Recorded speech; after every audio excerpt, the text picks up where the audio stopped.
Kita berdoa. Bapa di sorga, segala hormat dan kemuliaan hanya bagi nama-Mu saja.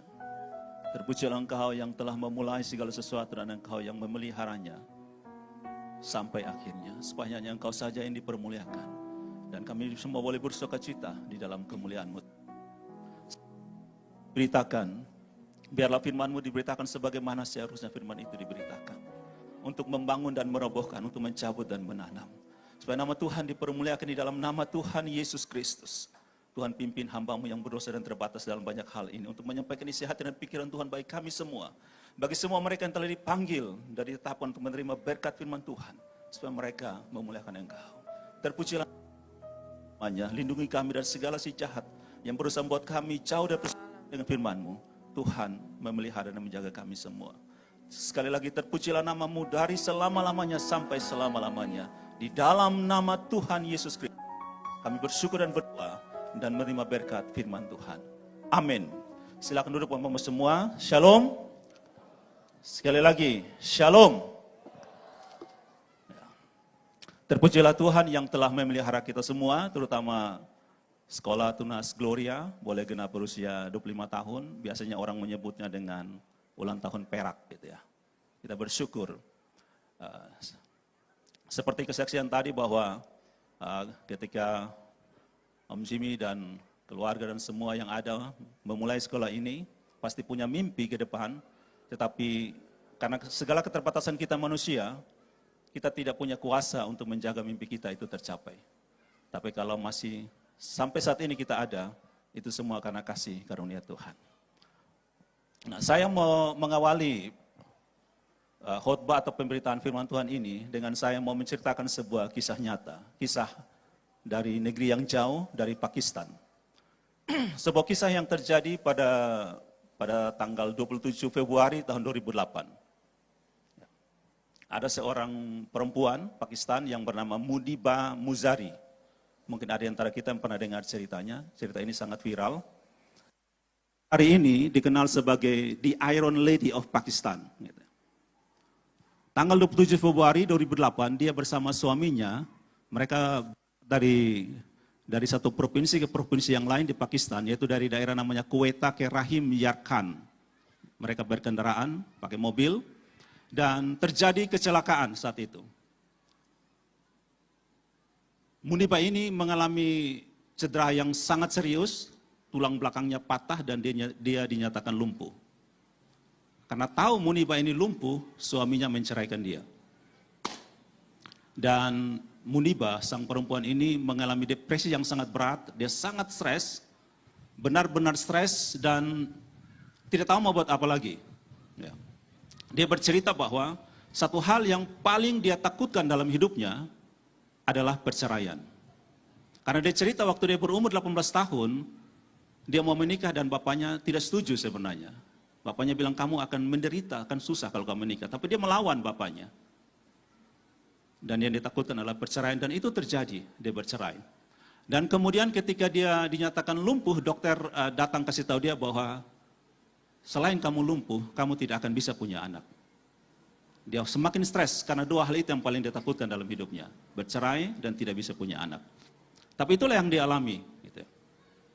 Dan di dalam masa-masa stres dan depresi di rumah sakit, untuk melampiaskan emosinya, dia minta kepada saudaranya bahwa dia alat untuk melukis. Tujuannya adalah untuk mengungkapkan semua kepahitan dalam hatinya, dia melalui lukisan. Kemudian dia menulis segala amarahnya. Amarah tentang apa? Tentang masyarakat yang seringkali memandang perempuan itu sebagai kaum yang lemah, apalagi kalau mereka disabilitas dan mereka ditinggalkan. Dia meluapkan semua amarah itu. Tapi kemudian tulisannya berubah dari amarah yang begitu besar kepada kisah yang inspiratif. Akhirnya dia menerbitkan satu buku yang akhirnya terkenal, menjadi bestseller di India dan diterjemahkan ke dalam berbagai bahasa, buku berjudul Langkah Tanpa Jejak. Nah, kemudian dia juga karena semangatnya, passionnya yang begitu besar di dalam membela kaum perempuan, dia menjadi duta di United Nations Women. Dan di dalam satu sesi di TED Talk, kalau kita mungkin pernah tahu satu suatu sesi untuk orang-orang yang berkompeten itu berbicara. Dia menceritakan satu kisah tentang ketika dunia menyerah, aku memilih bangkit. Dia berkata begini, penderitaan, luka itu mungkin dan pasti akan menghancurkan tubuhmu, tetapi akan mentransformasi jiwamu. Sekali lagi dia katakan, penderitaan itu bisa saja menghancurkan tubuhmu, tapi akan mentransformasi jiwamu. Dan dia berkata begini, ketika kamu berpikir bahwa gelas itu setengah kosong, kamu harus sadar bahwa gelas itu setengah penuh. Ada harapan di dalam kegagalan kamu. Dan dia berkata juga begini, ketika kamu menerima dirimu apa adanya, dunia akan mengenalimu. Terimalah dirimu apa adanya, maka dunia akan mengenalmu. Itulah blessing in disguise. Ya. Sebuah kemuliaan yang dinyatakan melalui penderitaan. Ribuan tahun yang lalu, mulai dari filsuf kuno Yunani, orang bertanya, does God exist? Apakah Allah itu ada? Gitu. Tetapi kemudian orang membuktikan, ya Allah itu ada. Tetapi sekitar tahun 1800-an muncul seorang filsuf ateis yang radikal namanya Friedrich Nietzsche. Dia berkata begini, dia bukan bertanya apakah Allah ada, tapi dia menyatakan sebuah pernyataan bahwa God is dead. Allah sudah mati. Bukan apakah Allah ada, Allah sudah mati katanya. Ini sebuah kritikan dari Friedrich terhadap sistem moral agama. Dan di zaman modern ini, bahkan pasca modern, kita sedang hidup di dalam orang sebut dengan postmodern, pasca modern.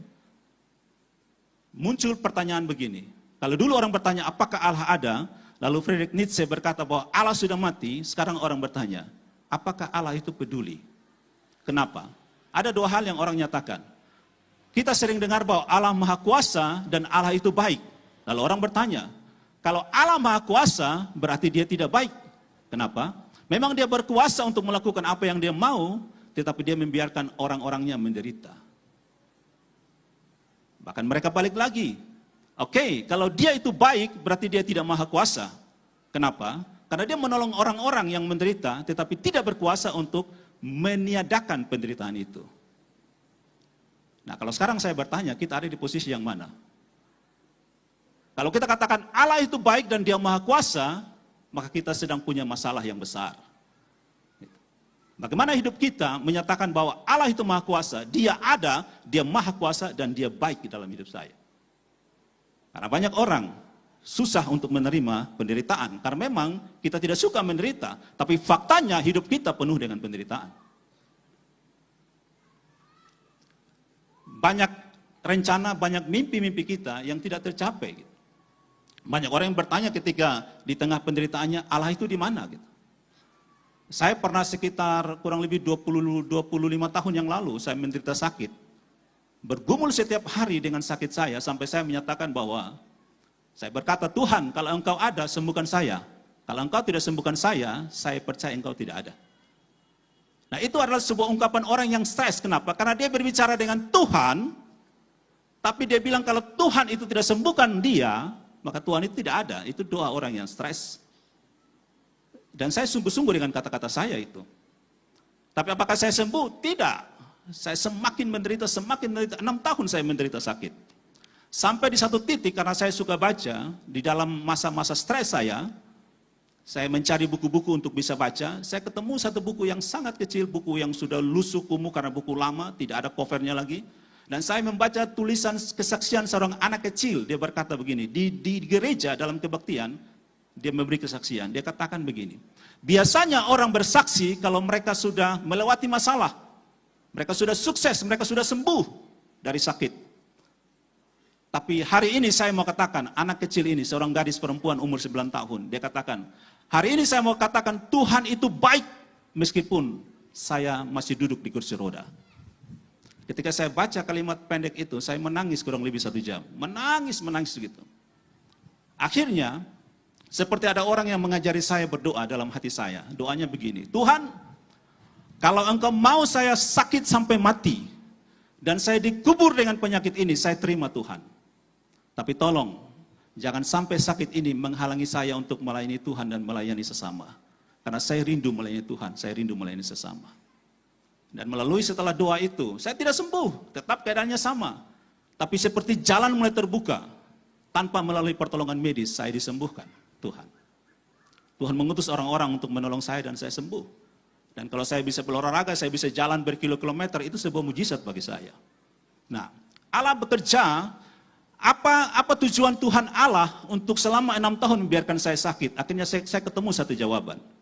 Supaya fokus hidup saya bukan kepada keinginan saya, tetapi kepada apa yang Tuhan mau kerjakan dalam hidup saya. Karena kalau orang sakit tujuannya sembuh, dia mau sembuh. Maka orang buat apapun untuk sembuh. Tapi Tuhan bilang itu bukan tujuan hidupmu, bukan kesembuhan. Tetapi meskipun kamu sakit, kamu masih bisa melayani saya. Kamu masih bisa berbuat baik kepada sesama. Hari ini di ulang tahun ke-25 Sekolah Tunas Gloria ini, ya, kita berkumpul bukan sekedar mengingat suatu masa waktu 25 tahun, atau mensyukuri perjalanan yang ada, atau kita mau mengingat siapa orang-orang yang memulai sekolah ini, bukan sekedar itu. Tetapi hari ini kita duduk atau kita berdiri, kita menyanyi atau apapun yang kita lakukan, itu sebagai kesaksian bahwa di tengah segala tantangan, Tuhan menyatakan kemuliaannya. Dari semua tantangan yang kita hadapi, jatuh bangun, air mata, saya yakin begitu banyak orang yang menangis untuk sekolah ini. Tangisannya bukan sekedar untuk sekolah, bukan sekedar untuk membela ambisi atau kerinduannya, tapi supaya Tuhan dipermuliakan melalui anak-anak yang dilayani di sekolah ini. Tetapi itu tidak mudah. Tapi sekali lagi itu menyatakan kemuliaan Tuhan. Nah, ini sejalan dengan ayat firman Tuhan yang kita mau baca saat ini. Dalam Roma 8 ayat 18. Roma 8 ayat 18, firman Tuhan berkata begini. Sebab aku yakin bahwa penderitaan zaman sekarang ini tidak dapat dibandingkan dengan kemuliaan yang akan dinyatakan kepada kita. Sekali lagi. Sebab aku yakin bahwa penderitaan zaman sekarang ini tidak dapat dibandingkan dengan kemuliaan yang akan dinyatakan kepada kita. Jadi dalam tema Blessing in Disguise kita merenungkan bagian firman Tuhan ini. Ada satu keunikan dalam Roma 8 yang kita sudah baca tadi. Ya. Tadi kita cuma baca ayat 18, tapi kalau Bapak, Mama, dan Saudara semua membaca seluruh ayat, 30-an ayat dari Roma 8, kita akan menemukan 3 hal yang terikat dan itu sebuah misteri di dalamnya. Yang pertama, Roma itu dimulai dengan relasi antara bapa dengan anak. Sebuah relasi yang sangat intim dan penuh misteri. Bapa dengan anak. Roma 8 ayat 1 dikatakan begini. Demikianlah sekarang tidak ada penghukuman bagi mereka yang ada di dalam Yesus Kristus. Tidak ada penghukuman bagi mereka itu. Dan ayat 14 dia berkata bahwa semua orang yang dipimpin oleh roh Allah adalah anak Allah. Artinya bagi mereka yang dipimpin roh Allah, bagi mereka yang adalah anak Allah, tidak ada penghukuman bagi mereka. Nah, kemudian dalam ayat 19 dikatakan bahwa segala makhluk alam semesta ini merindukan anak-anak Allah itu dinyatakan. All things work together. Tapi dia mengatakan ada sebuah misteri dalam ayat 26. Roma 8 ayat 26 berkata bahwa ada tantangan besar bagi orang Kristen, yaitu untuk berdoa. Banyak orang, banyak kita berpikir bahwa doa itu mudah. Tapi ayat 26 berkata bahwa tidak ada orang yang tahu berdoa. Tapi Roh Kudus yang berdoa bagi kita dengan keluhan-keluhan yang tidak terucapkan. 3 hal yang menjadi misteri ini yang membuat kita berada kadang-kadang bahkan sering berada dalam situasi yang kita tidak mengerti seperti apa itu. Tetapi dia juga dalam Roma 8 ini juga berbicara tentang pengharapan demi pengharapan akan kemuliaan Tuhan. Nah, ayat 17 dari Roma 8 dia juga berkata begini, Bapak, Mama, Saudara. Dan jika kita adalah anak, maka kita juga adalah ahli waris, maksudnya orang-orang yang berhak menerima janji-janji Allah, yang akan menerimanya bersama-sama dengan Kristus, yaitu jika kita menderita bersama-sama dengan Dia, supaya kita juga dipermuliakan dengan Dia. Berarti ada jalan menuju kemuliaan adalah jalan penderitaan. Sekarang saya bertanya, siapa yang mau menderita? Tidak ada orang yang mau menderita. Kalau kita perhatikan baik-baik dunia kita bahkan sampai di gereja, di sekolah, dimanapun orang mencari namanya hiburan. Maka mereka sebut dengan healing me time. Pleasure, hedonis, semua orang mencari yang menyenangkan. Tapi mereka sedang menantang jalan menuju kemuliaan. Dan Yesus berkata begini, doa Yesus sebelum dia menyerahkan dirinya untuk disalibkan. Dalam Yohanes 17 ayat 5, ini doa Yesus dia katakan. Oleh sebab itu ya Bapa, permuliakanlah aku padamu sendiri dengan kemuliaan yang kumiliki di hadiratmu sebelum dunia ada. Jadi Yesus berjalan menuju kemuliaannya melalui penderitaan. Nah, sekali lagi, banyak dari kita, banyak orang Kristen ingin bahagia, ingin senang, ingin disanjung dan dimuliakan, tetapi menghindari penderitaan. Bahkan Yesus berkata, kamu mau ikut aku? Pertama, sangkal dirimu, pikul salibmu setiap hari, pikul penderitaanmu setiap hari, baru kamu ikut aku. Apakah kita mau menderita? Yesus menantang satu anak muda ketika dia bilang, apa yang harus aku lakukan supaya aku masuk ke dalam hidup yang kekal? Ya, setelah dia baru soal jawab dengan Yesus, terakhir Yesus tantang dia, pergi, jual hartamu, bagikan kepada orang miskin dan ikut aku, kamu akan menderita. Lalu dia bilang, oh no, thanks Rabbi. Dia balik belakang dan dia pergi dengan menyesal. Sekali lagi, siapa di antara kita yang mau bersama-sama dengan Yesus berjalan menuju kemuliaan melalui penderitaan? Bagian akhir dari Roma pasal 8 ayat 39, Paulus menuliskan firman Tuhan seperti ini. Sebab aku yakin bahwa baik maut maupun hidup, baik malaikat-malaikat maupun pemerintah-pemerintah, baik yang ada sekarang maupun yang akan datang, atau kuasa-kuasa baik yang di atas maupun yang di bawah, atau sesuatu makhluk lain, tidak akan dapat memisahkan kita dari kasih Allah yang ada dalam Kristus Yesus Tuhan kita. Bukan kita yang bisa mempertahankan kasih Allah, tidak. Allah yang mempertahankan kasihnya kepada kita. Apa arti dari ini? Ayat ini mau katakan begini, penderitaan yang kita alami adalah pembuktian dari kasih setia Allah Bapa kita kepada kita. Ketika kita menderita, dia bersama-sama dengan kita. Yang kedua, penderitaan itu membuktikan bahwa kita adalah anak-anak Allah. Bapak, Mama, Saudara, saya mau katakan di dalam nama Tuhan Yesus, ketika kamu menjadi milik Kristus, kamu menjadi sasaran utamanya iblis. Jadi kalau hidupmu bahagia, aman-aman saja, pertanyakan dirimu sendiri, apakah saya milik Kristus atau bukan? Karena Yesus katakan, kalau dunia membenci aku, kamu pun akan dibenci oleh dia. Dan Yakobus berkata, kalau kamu bersahabat dengan dunia, kamu jadikan milikmu musuh Allah. Ya, kalau hidup kita aman-aman saja, tanya sungguh-sungguh, Tuhan, apakah saya milikmu atau bukan? Atau saya sedang milik iblis? Dia melayani aku. Dalam bahasa Ibrani, memberkati itu artinya berlutut dan menyuap. Jadi kalau kita katakan Tuhan memberkati engkau, berarti Tuhan berlutut dan memberi engkau makan.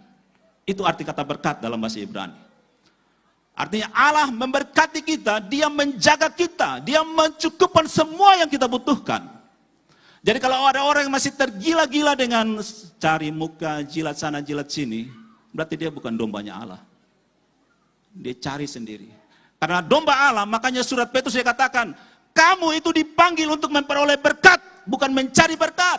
Berkat akan mengejar kamu. Bukan kamu mencari berkat. Allah buktikan dengan ketika dia menjadikan dunia ini, manusia itu dijadikan terakhir lalu diperintahkan, nikmati semua, makanan sudah ada. Makan semua, kecuali yang di tengah, buah itu tidak boleh kamu makan. Semua sudah tersedia. Kerja manusia bukan cari makan. Kerja manusia untuk beribadah kepada Allah. Makanya bahasa Ibrani, kerja itu adalah aboda.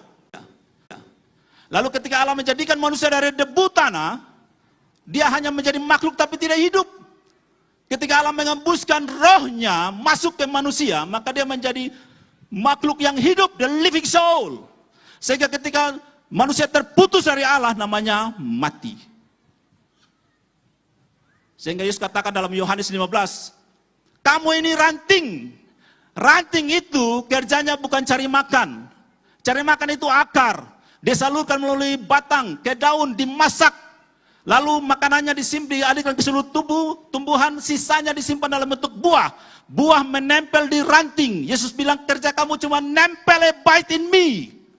Tinggallah dalam aku dan aku dalam kamu. Cukup tinggal saja. Saya akan keluarkan buah dari situ. Nah, dan pekerjaan itu membuat dia bahagia. Itu yang pertama. Yang kedua, ada anak muda yang punya hubungan pacaran. Asik-asik-asik, tiba-tiba putus. Tetapi hubungan pacaran yang putus itu menolong dia dari pernikahan yang berpotensi melukai dia. Yang ketiga, ada anak siswa, murid, yang ikut ujian lalu gagal. gagal berkali-kali, membuat dia mulai pikir-pikir dan dia mulai bertekun. Di dalam ketekunannya, semua potensi yang tersembunyi dalam dirinya keluar. Sehingga dia menemukan, oh bakat saya di sini, talenta saya di sini. Ada juga orang yang sakit. Dulu pola hidup tidak benar, pola makan tidak benar, pola istirahat tidak benar, sakit. Lalu dia mulai sadar, saya harus ubah gaya hidup saya. Dan makin dekat dengan Tuhan. Dan itu adalah saya. Dulu ketika saya aktif di pemuda gereja, tidak kenal waktu. Kerja, bahkan ngobrol-ngobrol, walaupun ngobrolnya bicara firman Tuhan sampai pagi, tiap hari. Sampai saya kerja dulu di sekolah, akhirnya hasilnya 2 minggu masuk bukan ICU, ICCU, 2 minggu. Di situ saya merenungkan, Tuhan izinkan saya merenungkan hidupmu apa sebenarnya. Dulu kalau saya kerja, saya istirahat, saya merasa berdosa. Membuang-buang waktu, paksa diri. Keluar rumah jam 6 pagi, masuk rumah dengan seragam sekolah jam 11 malam, 12 malam. Tidur hanya 3 jam, bangun pagi saat teduh, siap lagi ke sekolah setiap hari 3 tahun. Hasilnya ICCU. Lalu ketika saya sembuh, saya bilang tolong antar saya ke gereja. Saya mau berdoa, Tuhan terima kasih masih ada kehidupan, saya serahkan hidup saya kepada Tuhan. Silakan Tuhan atur sesuka hatimu. Nah, jadi kalau saya bertanya, berkat Allah atau anugerah itu, apakah ketika orang sukses atau menderita? Fakta hidup, realita hidup membuktikan bahwa kesuksesan itu hampir tidak pernah mengubah hidup orang. Tapi penderitaan dan kegagalan mengubah hidup orang. Dia berefleksi, berkontemplasi di dalam kegagalannya, dan dia menemukan jalan hidupnya dalam Tuhan. Kalau gitu kita coba saya tanyakan, yang namanya berkat itu sukses atau gagal? Mari kita jawab sendiri. Ya, sukses atau gagal ketika kita mau katakan bahwa berkat Tuhan ada di situ. Saya mau akhiri pemberitaan firman Tuhan ini, khotbah ini dengan, mari kita ingat tentang sekolah kita. Gitu ya. Ketika kita merayakan, mensyukuri ulang tahun sekolah ini ke-25, saya ajak kita merenungkan ada 3 hal. Yang pertama, bagaimana peran sekolah terhadap masyarakat. Gitu. Apakah sekolah ini benar-benar telah memberi dampak bagi keluarga, gereja, dan lingkungan sekitar? Atau sekolah ini hanya untuk kita nikmati sendiri? Gitu. Bagaimana peran kita? Di tengah-tengah pergumulan kita mengelola sekolah ini, seperti apa? Tapi kalau saya lihat dengan kehadiran kita saat ini, benar-benar sekolah ini sudah memberi dampak. Bagi keluarga, lingkungan, bagi gereja, apalagi sekolah ini menyatu dengan gereja. Dan memuliakan Tuhan. Yang kedua, bagaimana tentang pertumbuhan karakter dan iman? Sekolah bukan hanya bicara tentang akademik, tetapi pembentukan nilai-nilai hidup. Membentuk hati orang. Sekolah itu seperti arsitek jiwa anak-anak kita. Bahkan juga guru-guru kita. Saya mau pastikan bahwa ketika guru-guru mengajari siswa, mengajari murid, mengajari anak-anak yang ada, bukan hanya anak-anak yang berubah, tapi guru-guru mesti lebih dulu berubah. Kalau murid-muridnya berhasil, guru-gurunya gagal, sekolah itu gagal total. Karena berkat itu datang melalui guru, baru kepada murid. Dan saya mau katakan malam ini bahwa kalau kita dalam pergumulan kita untuk hal-hal ini, membentuk karakter dan nilai-nilai hidup, kalau kita mengalami kegagalan, saya mau katakan bahwa kegagalan itu bukan lawan dari kesuksesan. Kegagalan bukan lawan dari keberhasilan, tapi kegagalan adalah teman dari proses menuju keberhasilan. Karena kita orang berdosa, kita hidup di dunia yang sudah jatuh dalam dosa, tidak mungkin tidak gagal, pasti gagal. Jadi kalau orang berusaha untuk tidak gagal dalam hidup, dia akan stres. Kan orang sering katakan manusia tidak sempurna, punya banyak kelemahan dan kekurangan, pasti gagal. Dan kegagalan itu sekali lagi adalah teman baik dari sebuah proses menuju kepada keberhasilan. Yang ketiga, apakah sekolah ini sudah berperan membangun hidup yang kreatif? Ada sebuah ungkapan yang sering dikaitkan dengan seseorang yang bernama John D. Rockefeller. Rockefeller ini pernah berkata begini, I want a nation of workers, not a nation of thinkers. Saya menginginkan satu bangsa yang menjadi pekerja, bukan pemikir. Kalau kita melihat ini seperti sesuatu yang sangat menjengkelkan. Tapi mereka punya alasan, karena mereka ini adalah orang-orang kaya yang mengelola bisnis dan industri. Jadi mereka memberi donasi kepada sekolah-sekolah di berbagai negara di dunia ini, banyak sekali yang mereka dukung. Dan tujuan mereka adalah menghasilkan tenaga kerja yang siap pakai untuk pertumbuhan ekonomi dan industri. Mencetak pekerja yang patuh tanpa mempertanyakan sistem. Sehingga mereka harus bekerja, tidak boleh ada waktu berpikir. Sehingga kita bekerja dari pagi sampai malam, capek tidur, bangun pagi kerja lagi.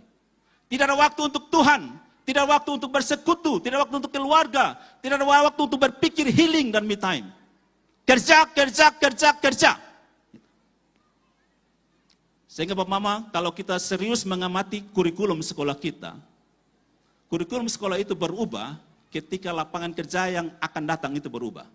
Sehingga sekolah itu hanya menghasilkan pekerja, bukan pemikir yang akan berpikir mengubah hidup ini.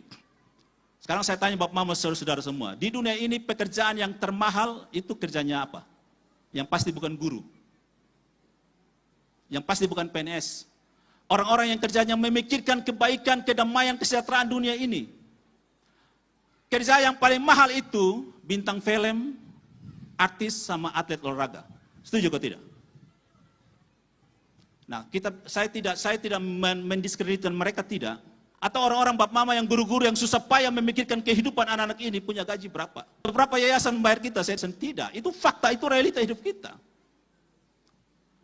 Karena dulu saya pernah di sekolah. Kalau ada orang tua yang tanya saya, kira-kira Bepo anak mau masuk sekolah ini kira-kira di sekolah yang mana? Cara penasihat cuma satu ini. Cari sekolah yang guru-gurunya sangat mengasihi anak-anak itu. Ya, anak-anak itu. Kalau mereka mengasihi anak-anak itu demi kebaikan, mereka akan lakukan apapun demi kebaikan anak itu. Lihatlah masa lalu. Sekali-sekali duduk diam dan pikirkan masa lalumu supaya kamu bijaksana. Tapi Daud bilang, gadamu dan tongkatmu itulah yang menghibur aku di lembah bayang-bayang maut.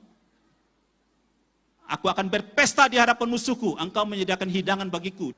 Pastikan kita, malam hari ini saya mau katakan, mari kita katakan kepada Tuhan Yesus, sekali Yesus, tetapi Yesus. Sekali Yesus, selamanya Yesus. Harapanku takkan lenyap. Harapanku takkan hilang karena kasih-Nya, sekarang ku di dada. Kalau hari ini engkau sedang mengumuli penderitaan dalam hidupmu dan mungkin kau tidak mengerti, atau engkau mengerti tapi kamu membutuhkan Tuhan sungguh-sungguh, silakan taruh tangan kananmu di dada, naikkan permohonanmu kepada Tuhan. Allah yang bersedia mengasihimu, bahkan Dia telah mengasihimu. Yesus telah mati supaya kamu diselamatkan. Dia rela menderita supaya engkau ditebus dan diselamatkan. Mari datang kepada Kristus apapun penderitaanmu. Pastikan bahwa engkau adalah milik Yesus. Pastikan engkau anak-anak Tuhan. Engkau akan aman-aman saja apapun masalahmu. Karena Yesus mengasihimu. Tuhan adalah gembala kita yang baik. Sehingga kita tidak butuh apapun lagi. Hanya Dia yang kita butuhkan. Hanya Yesus yang kita butuh. Semuanya Dia sudah sediakan bagi kita. Malam hari ini mari datang kepada Tuhan. Taruh tangan kananmu di dada dan katakan, Tuhan, ini aku Tuhan. Aku butuh Engkau malam hari ini. Ubah hidup kami.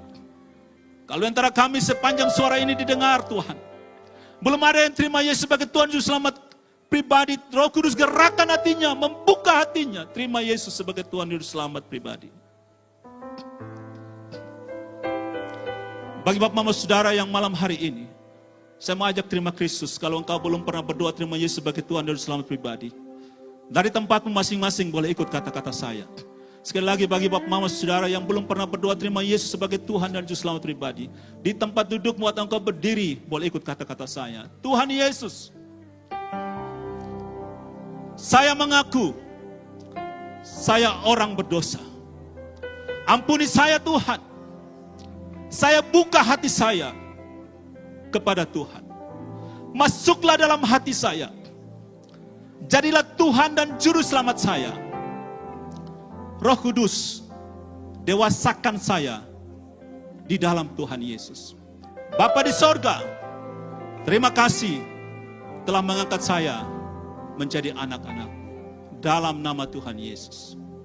Bapa Surga, terima kasih untuk pemberitaan firman Tuhan malam hari ini. Terima kasih untuk setiap hati yang terbuka kepada Tuhan. Dan terima kasih Roh Kudus karena Engkau mulai membereskan setiap hati dan kehidupan. Engkau menguatkan mereka yang lemah. Engkau katakan kepada setiap hati yang mendengarkan firman Tuhan ini, di dalam nama Tuhan Yesus kamu akan baik-baik saja. Terus berpengharapan kepada Kristus. Engkau akan berjalan terus menuju kemuliaan, dari kemuliaan kepada kemuliaan. Terpujilah nama Tuhan. Di dalam nama Tuhan Yesus kami bersyukur dan berdoa. Haleluya, haleluya, haleluya. Yang percaya katakan amin. Shalom, Tuhan berkati.